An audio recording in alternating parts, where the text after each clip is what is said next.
Hello guys, আসসালামু আলাইকুম। আজকে আমি আপনাদের সাথে একটা ব্লগ ভিডিও শেয়ার করলাম। জানি না কেমন হবে, এটাই ফার্স্ট, তবে একটু চেষ্টা করলাম। তো আজকে চলেন একটু ঘুরতে যাচ্ছিলাম আমার বান্ধবীদের সাথে। বলতেছিল মিনি জাফলংয়ে যাবে। তো ভাবলাম হয়তো বা অনেক সুন্দর জায়গা। তো যত যাচ্ছিলাম ততই অবাক হচ্ছিলাম যে আসলে কোন মিনি জাফলংয়ে আমরা আসলে যাচ্ছি।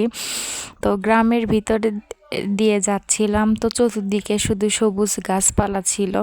দেখে ভাবলাম এটা আবার কি জাফলং, সবুজ গাছপালার ভিতর দিয়ে যাচ্ছিলাম। তো সবাইকে জিজ্ঞাসা করলাম আসলে আমরা কোথায় যাচ্ছি।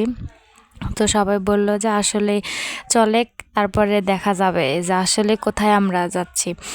তো ভাবতেছিলাম আসলে জায়গাটা মনে হয় অনেক সুন্দর, যেহেতু টাকা খরচ করে আসছি। তো দেখেন আমরা ধনুটের এই জায়গাটাতে গিয়েছিলাম, যেখানে এক সময় ভাইরাল ছিল, তো সেখানে যাওয়া হলো।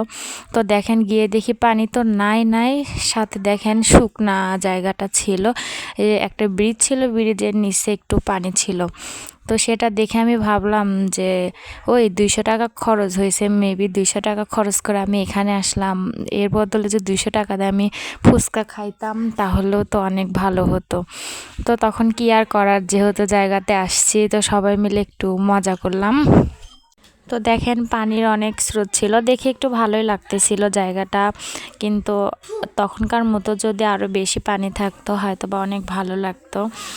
তো ভাবলাম যে আসছি যখন কি আর করার, তো ওখানেই পরে একটু আমরা মজা করে পরে ঘুরে আসলাম। সবাই অনেক মানে কি বলবো, সবাই ভাবতেছিল এখানে কেন আসলাম, এখানে না আসাই তো ভালো ছিল, যেহেতু আমরা আগে থেকে জানতাম না। তো হঠাৎ করে গিয়ে দেখি এই অবস্থা। ধন্যবাদ সবাইকে, ভালো থাকবেন।